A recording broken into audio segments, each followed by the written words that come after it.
कार्तिक मास की बहुत बहुत शुभकामनाएं।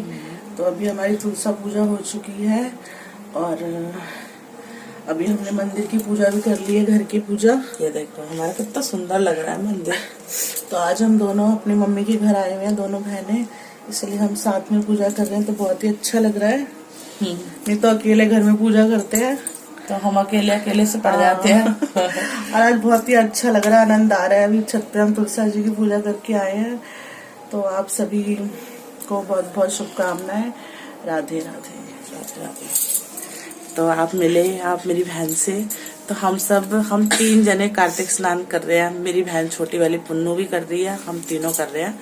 तो अभी तक तो कर रहे हैं प्रभु की सेवा, और देखो प्रभु क्या चाहते हैं आगे। और मैं तो सभी से यही कहूंगी कि आप भी करो, बहुत आनंद आता है। ये भी बहनें पूरे महीने नहीं नहा सकती हैं, नहीं सेवा कर सकती हैं, वो लास्ट के 11 या 5 एकादशी या 11 स्नान कर सकते हैं। उनको पूरे महीने का फल मिल जाएगा। इस महीने में अगर आप 2 दिन भी स्नान कर लेते हैं कार्तिक का, तो आपको पूरे महीने का आनंद मिल जाएगा। या लास्ट के 5 कर लीजिए, जो आंवला एकादशी होती है वो लास्ट के 5 कर लीजिए, या 11 कर लीजिए जिसमें फेरी निकालते हैं। तो जो कर सकते हैं वो कर लीजिए। तो कार्तिक स्नान अच्छा करने से हमें क्या फायदा मिलता है, आप बता सकते हो कुछ? कार्तिक स्नान करने से हमें बहुत, सबसे पहले तो मन की बहुत संतुष्टि होती है। आप आलस दूर भागता है और इतना अच्छा लगता है ना, सुबह उठ के पूजा करके बहुत ही अच्छा लगता है।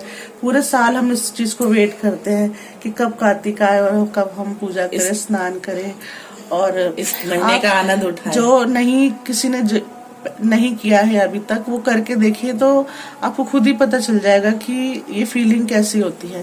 क्योंकि जब तक खुद नहीं करेंगे तब तक इस फीलिंग को आप महसूस नहीं कर सकते। तो मैं शादी से पहले हम लोग बहुत करते थे। शादी के बाद ये दूसरा मेरा जोड़ा है, इस बहुत ही अच्छा, सबको फल मिलता है कुछ ना कुछ। तो आप जरूर स्नान कीजिए जो कर सकते हैं। लास्ट के 11 या 5 या 7 जितना भी कर सके, जितना भी आपके शरीर।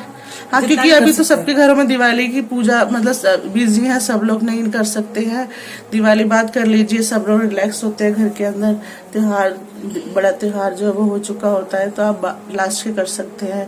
तो जरूर करें, तुलसा जी की पूजा करें, ठाकुर जी को मनाएं, बैकुंठ धाम में जाएं। राधे राधे। आप भी करो, भक्ति करो, प्रभु की बहुत भक्ति करो। जितना आप करोगे उतना ही आपको बहुत अच्छा मिलेगा। सब कुछ प्रभु बहुत देते हैं, बहुत ही आशीर्वाद देते हैं। हमें कुछ नहीं चाहिए, बस प्रभु का आशीर्वाद चाहिए, वो मिल जाए हमारे लिए, वही बहुत है। हरे हरे, हरे राम राम राम हरे हरे। राधे राधे। सारे मंदिर देखो, मौसम देखो,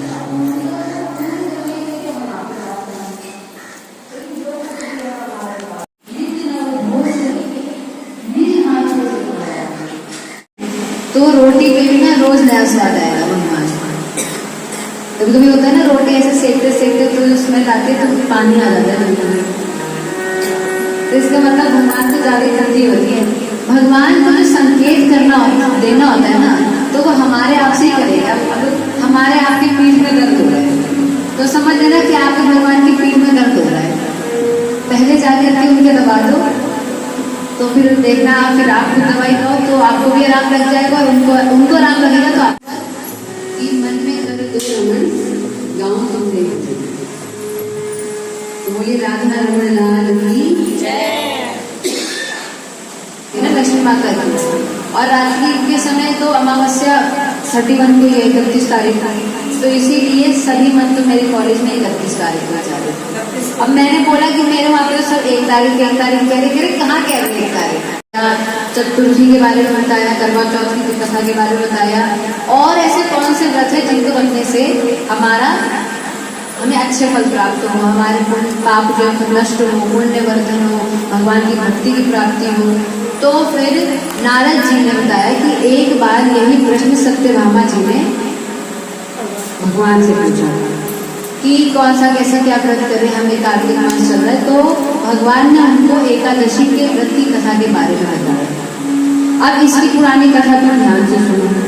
एक शंखासुर नाम का राक्षस समुद्र में रहता था, समुद्र का पुत्र था। उसमें वो कैसा, वो इतना मतलब इतना शक्तिशाली था कि उसने देवताओं को भगा दिया। अब देवताओं का एक ही अड्डा है सुमेरु पर्वत, वहाँ पे जाकर के बैठ गए। कई साल बीत गए, अब वो जीती नहीं, वो समझ नहीं पा रहे कैसे इसको हटाया जाए।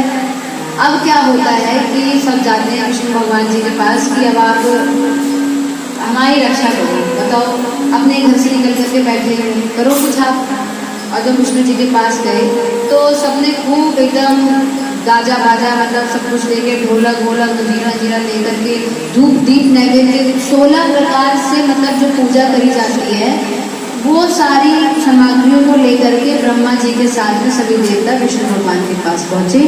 यथा विधि उन्होंने पूजन किया, फिर कीर्तन किया, खूब अच्छे से प्रेम से संगीत के साथ में स्तुति गई भगवान की। भगवान प्रसन्न हुए और उस दिन एकादशी तिथि थी, तो भगवान ने प्रसन्न हो, भगवान ने पहले उनसे प्रसन्न हो गए तो उनसे कहा कि जो भी एकादशी का व्रत रखेगा उसके सभी प्रकार के पाप नष्ट होते हैं, उसके जीवन में कभी कोई समस्या बन करके नहीं आती। और ऐसे करके जब आश्वासन दिया, अब क्या कहा, क्या कहना चाहते हो आगे की बात। और जो बोला जाता है वो वेदों का मुख है, ज्योतिष नेत्र है, ज्योति के जो ईश्वर है ना, जो हमें अंधेरे में जो हमें लाइट दिखाते हैं तो वो लाइट ज्योतिष है। लेकिन आज के टाइम में ज्योतिष का कुछ और ही स्वरूप फैल रहा है। सूर्य चंद्रमा ज्योतिष का ज्ञान, जैसे लोग कहीं वहम, अब वहम बताने वाले वहम पैदा करता है तो फिर सुनने वाले की क्या गलती। इस प्रयाग क्षेत्र में आएगा उसे मेरी भक्ति प्राप्त होगी। कुछ समय बाद यहाँ पर सूर्य वंश के राजा भगीरथ गंगा जी को लेकर के आएंगे। उसके कुछ समय बाद में यहाँ पर गंगा जमुना सरस्वती इनका संगम होगा, जिससे कि ये प्रयागराज तीर्थराज कहलाएगा। जो कार्तिक मास में और माघ मास में यहाँ पर आकर के स्नान करेगा, कथा सुनेगा, कीर्तन करेगा, भजन करेगा, रमण करेगा, उसे मेरी भक्ति प्राप्त होगी। उसके पिछले किए हुए जो पाप हैं वो नष्ट हो जाएंगे। उसके घर में वैभव संपदा सुख नित्य निरंतर बना रहेगा। और इसी के साथ ये एकादशी महात्मा की कथा विश्राम होती है। आगे बिहारी लाल की जय।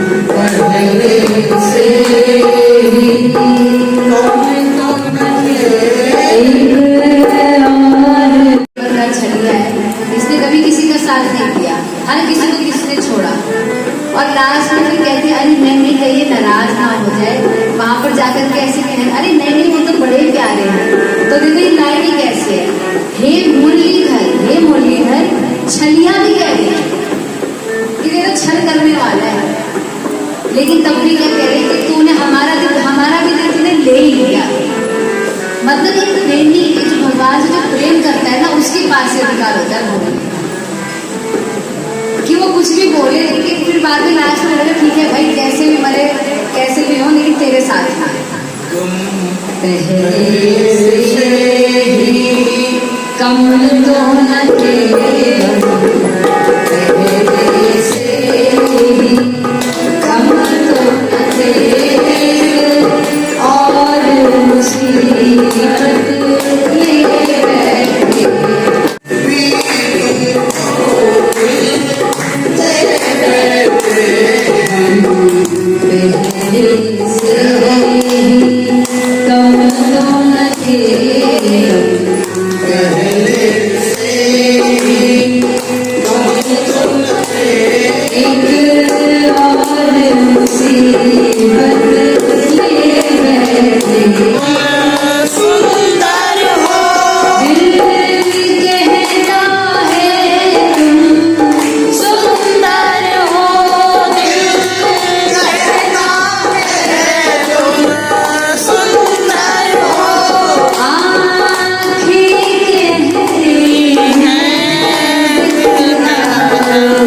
तो राजेश्वर राजा राम थे।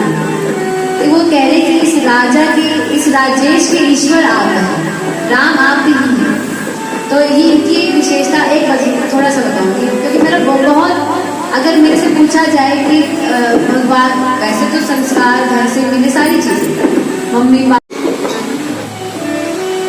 तो मुझे वो जो मैंने उनकी पहली कथा सुनी थी, वो कथा मेरे समझ में नहीं आई थी कि उस कथा से वो कहना क्या चाहते हैं, उस कथा का मतलब क्या है, उस कथा में भगवान की लीला क्या हो रही है, मेरे वो सब समझ में नहीं आई। लेकिन जो उनकी आवाज थी, वो जैसे बताते थे, जैसे बोलते थे, मानो उसमें राम नाम को बोल करके सुना।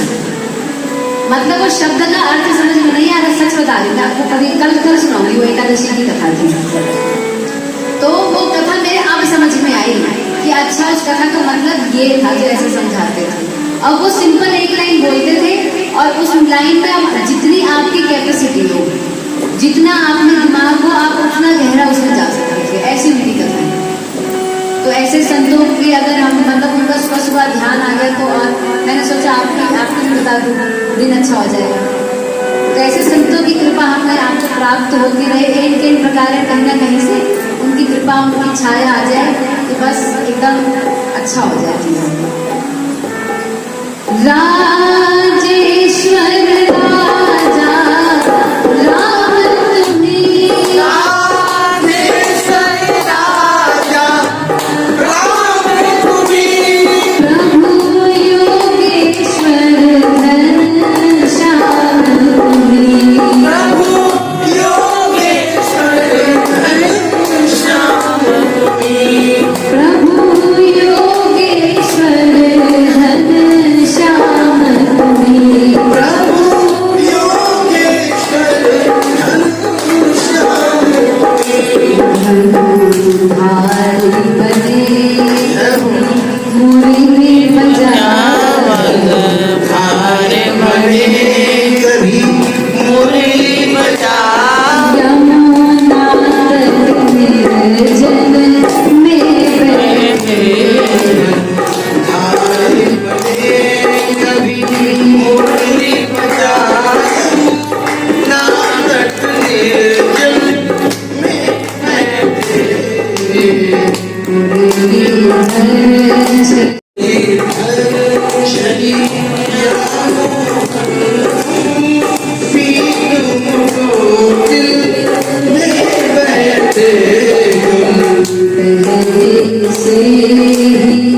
कमलों थे,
श्री हरिदासी कुंज बिहारी श्री हरिदासी करुणा की है आस जरासी करुणा की है आस जरासी करुणा की है आस मन बस गया मेरो आँखों लाल मन बस गयो मेरो आँखों लाल बस गयो मेरो आँखों लाल जादूगर गयो यशोमती बोले लाल जादूगर गयो बोले लाल लूट के ले गया मुझे राजा जादूगर सांवरा मेरा सांवरा सांवरा मेरा सांवरा सांवरा मेरा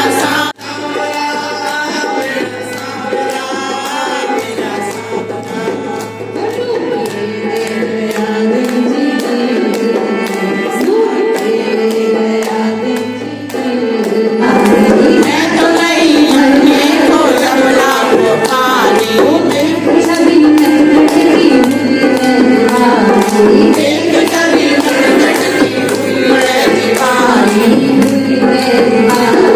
हुई मैं दीवानी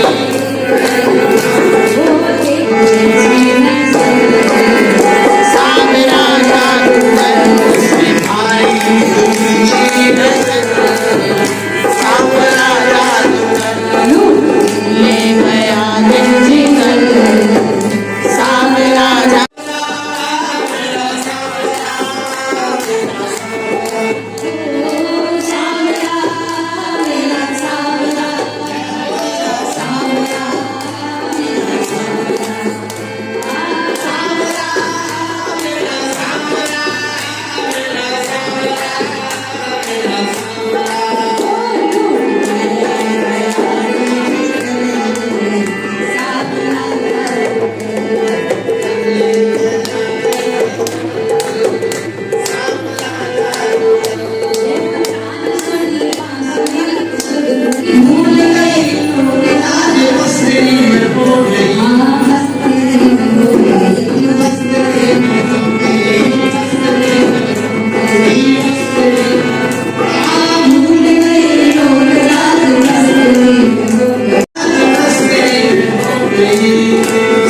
करो कष्ट हरो